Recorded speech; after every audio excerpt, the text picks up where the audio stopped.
αυτόματο κλείδωμα για αλουμινόπορτα, ηλεκτρομαγνήτης βαρέου τύπου με ένδειξη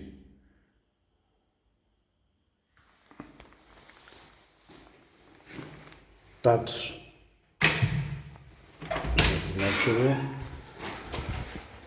κουτί με μπαταρία με δεύτερο κουμπί από κάτω σε περίπτωση που χαλάσει το touch, κυτρελόγιο, καταναγνώστης, αντιβανταλιστικό.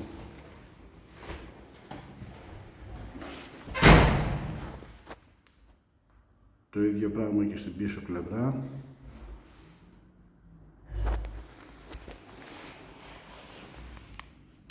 Απλώς η πόρτα ανοίγει ανάποδα προς τα έξω.